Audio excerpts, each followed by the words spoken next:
Hello friends, team summer हिल की ओर से मैं निरंजन कुमार आप सभी का स्वागत करता हूं। आज एक बार फिर से हम लोग सीटेट शिक्षक सीरीज में हाजिर हैं। तो उम्मीद है कि आप लोगों ने अपनी तैयारी अच्छे से कर रखी होगी और एक बार फिर से आप शिक्षक बनने की चाहत लेकर के हमारे इस वीडियो को देखने आए होंगे। तो दोस्तों चलिए शुरू करते हैं हमारे आज के शिक्षक एपिसोड के पहले सवाल को।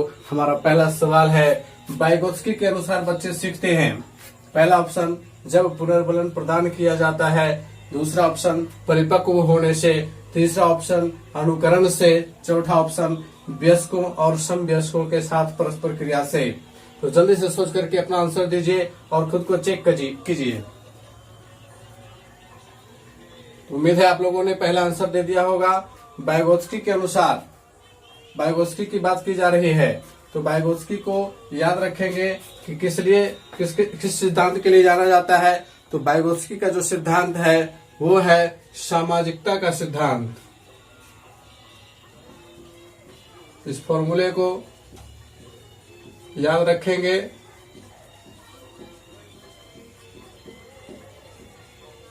तो अब ऑप्शन को पढ़ते हैं। जब पुनर्बलन प्रदान किया जाता है, पुनर्बलन की बात तो वाइगोत्स्की ने नहीं की है। परिपक्व होने से, इसकी भी बात नहीं है। अनुकरण से, चौथा ऑप्शन है वयस्कों और समवयस्कों के साथ परस्पर क्रिया से। जी हाँ, जब वयस्कों और समवयस्कों के साथ बच्चे परस्पर क्रिया करेंगे तो उनमें जो है जेडपीडी यानी कि स्कैफोल्डिंग मिलेगा उन्हें, और तब उनका विस्तार होगा, उनके संज्ञानात्मक क्षेत्र का जो है वो विस्तार होगा। ये बालक का क्षेत्र है और जब वो किसी के साथ क्रिया करके सीखेंगे तो उनका क्षेत्र विस्तृत होगा। तो यह जो है चौथा ऑप्शन वो सही है। बढ़ते अगले सवाल की ओर। हमारा अगला सवाल है, निम्न में से कौन सा एक सही मिलान वाला जोड़ा है। ध्यान से पढ़ेंगे और सही मिलान वाले जोड़े को समझना है। पहला देखेंगे, मूर्त संक्रियात्मक बच्चा संधारण एवं वर्गीकरण योग्य, औपचारिक संक्रियात्मक बच्चा अनुकरण प्रारंभ कल्पनात्मक खेल, शैशवावस्था तर्क का अनुप्रयोग और अनुमान लगाने में सक्षम, पूर्व संक्रियात्मक बच्चा निगमनात्मक विचार। तो अब जल्दी से सोच करके आप इसका आंसर दीजिए। तो इसमें आप लोगों ने सोच लिया होगा कि सही आंसर क्या होगा। चलिए इसका डिस्कशन कर लेते हैं हम लोग। कहता है कि कौन सा एक सही मिलान वाला जोड़ा है। सही मिलान का जोड़ा हम लोगों को चुनना है। मूर्त संक्रियात्मक बच्चा, औपचारिक संक्रियात्मक बच्चा, शैशवावस्था और पूर्व संक्रियात्मक बच्चा। ये पूरी तरह से किसका सिद्धांत है? जीन पियाजे का सिद्धांत है। और विकास, संज्ञानात्मक विकास की जो अवस्थाएं हैं उसके बारे में बतलाया गया है और किस अवस्था में बच्चे में कौन सा गुण डेवलप होता है। ये पूरी तरह से फैक्चुअल प्रश्न है। यहाँ आप लोगों को वो डिटेल से जो अध्ययन हम लोगों ने किया था उसे याद रखना होगा। और उसमें देखिए पहले ऑप्शन में चलते हैं, मूर्त संक्रियात्मक बच्चा संधारण एवं वर्गीकरण योग्य, ये सही है। और भी देख लेते हैं, औपचारिक संक्रियात्मक बच्चा अनुकरण प्रारंभ कल्पनात्मक खेल, नहीं अनुकरण प्रारंभ नहीं होगा। शैशवावस्था तर्क का अनुप्रयोग, ये तो बिल्कुल गलत है। शैशवावस्था में बच्चे तर्क कहाँ से करेंगे। पूर्व संक्रियात्मक बच्चा निगमनात्मक विचार यानी कि डिडक्टिव, ये भी गलत है। तो यहाँ पे हमारा जो पहला ऑप्शन है वो सही है। मूर्त संक्रियात्मक अवस्था में बच्चे में संधारण करने की और वर्गीकरण करने की क्षमता विकसित हो जाती है।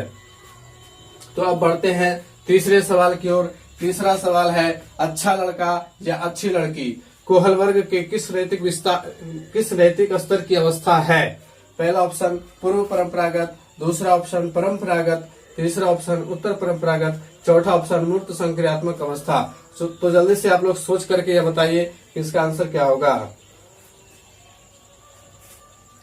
उम्मीद है आप लोगों ने बहुत ही जल्दी इस सवाल का जवाब ढूंढ लिया होगा, क्योंकि ये भी फैक्चुअल प्रश्न है और काफी आसान सा सवाल है। अच्छा लड़का या अच्छी लड़की, यह कोहल वर्ग के किस नैतिक स्तर की अवस्था है। तो कोहल वर्ग ने 3 नैतिक स्तर दिए थे, pre conventional, conventional and post conventional.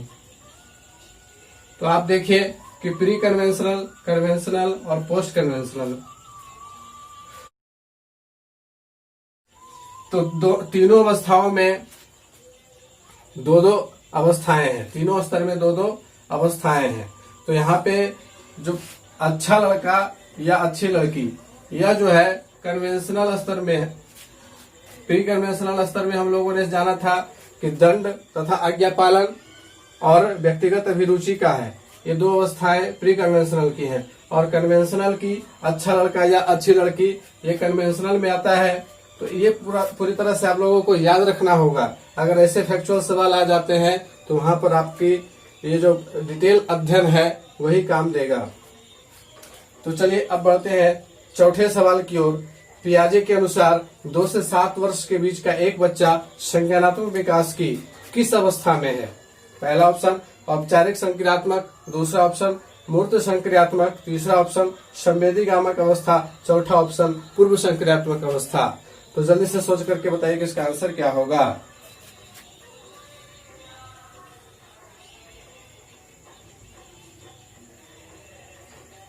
तो उम्मीद है कि आप लोगों ने सोच लिया होगा। 2 से 7 वर्ष, पियाजे के अनुसार 2 से 7 वर्ष के बीच का बच्चा संज्ञानात्मक विकास की किस अवस्था में है? तो आप यहाँ देखेंगे कि संज्ञानात्मक विकास की 4 अवस्थाएं दी पियाजे ने। कौन कौन सी अवस्थाएं दी? सबसे पहली अवस्था कौन सी है? तो संवेदीगामक अवस्था है। दूसरी कौन है? तो पूर्व संक्रियात्मक। तीसरी कौन है? तो मूर्त संक्रियात्मक। चौथी कौन है? औपचारिक संक्रियात्मक। तो अब देखिए कि 2 से 7 वर्ष, तो संवेदीगामक का क्या था? जन्म से 2।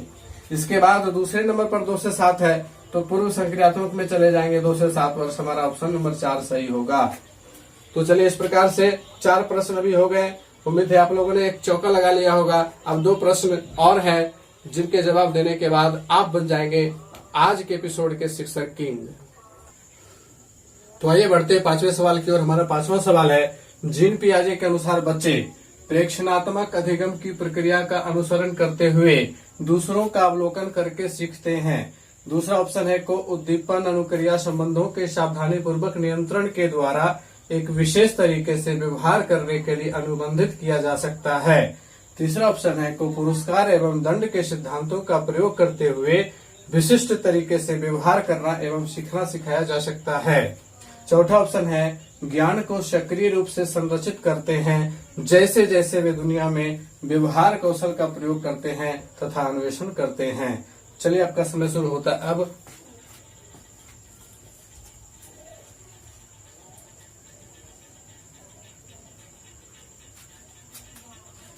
तो उम्मीद है कि आप लोगों ने इसका आंसर सोच लिया होगा। जीन पियाजे के अनुसार, तो जीन पियाजे की बात की जा रही है, इस बात को ध्यान में रखेंगे। पहला ऑप्शन पढ़ेंगे, प्रेक्षणात्मक अधिगम की प्रक्रिया का अनुसरण करते हुए दूसरों का अवलोकन। यहाँ दूसरों का अवलोकन, तो पियाजे दूसरों का अवलोकन करने के लिए नहीं करते हैं। उद्दीपन अनुक्रिया, यह भी पियाजे का सिद्धांत नहीं है। पुरस्कार एवं दंड, यह भी कोहलबर्ग का सिद्धांत है, पियाजे का नहीं है। ज्ञान को सक्रिय रूप से, ये सही है, चौथा ऑप्शन हमारा सही है। अन्वेषण करते हैं और सक्रिय रूप से जहाँ रहेगा तो पियाजे का सिद्धांत होगा। छठा सवाल हमारा है, वह अवस्था जब बच्चा तार्किक रूप से वस्तु घटनाओं के विषय में चिंतन प्रारंभ करता है, कौन सी है? संवेदी प्रेरक अवस्था है, औपचारिक संक्रियात्मक अवस्था है, पूर्व संक्रियात्मक अवस्था है या मूर्त संक्रियात्मक अवस्था है? छठे प्रश्न का आंसर दीजिए और बन जाइए आज के शिक्षक किंग। तो उम्मीद है कि आप लोगों ने इसका आंसर भी सोच लिया होगा, क्योंकि बहुत ही इजी सवाल है और ये किस मनोवैज्ञानिक से संबंधित है। तो यहाँ जैसे ही देखेंगे हम लोग इन सारी 4 अवस्थाओं को, तो हमारे दिमाग में बात आ जानी चाहिए कि पियाजे से संबंधित है। तो जल्दी से इसका आंसर आप लोग तो दे चुके होंगे, अब मैं इस पर डिस्कशन कर देता हूँ। वह अवस्था जब बच्चा तार्किक रूप से वस्तुओं व घटनाओं के विषय में चिंतन प्रारंभ करता है। तार्किक रूप से चिंतन, तर्क करना किस अवस्था में होता है? तो मूर्त संक्रियात्मक अवस्था में तर्क प्रारंभ हो जाता है। क्योंकि संवेदी प्रेरक अवस्था तो ये सबसे पहली अवस्था है, इससे बच्चा तर्क करेगा नहीं। औपचारिक तो इससे आगे है, औपचारिक में तो वो कल्पना करेगा और पूर्व संक्रियात्मक अवस्था है, इसमें भी नहीं होगा। तो हमारा चौथा ऑप्शन सही है। तो चलिए आज का ये हमारा शिक्षक एपिसोड यही समाप्त होता है और उम्मीद है कि आप लोगों में से कई सारे लोगों ने 6 प्रश्नों के सही जवाब दिए होंगे और आज के शिक्षक किंग बन गए होंगे। तो यदि आप लोगों में से जिन लोगों ने इन 6 प्रश्नों के सही जवाब दिए हैं तो वे हमारे कमेंट बॉक्स में लिख करके हमें सूचित करें कि आपने इन 6 सवालों के सही जवाब दिए हैं। तो मिलते हैं अगले एपिसोड में, और तब तक के लिए गुड बाय। हंसते रहिए, मुस्कुराते रहिए और डीपली अध्ययन करते रहिए, और हमारे इस सीटेट शिक्षर एपिसोड में आकर के शिक्षर लगाते रहिए। धन्यवाद।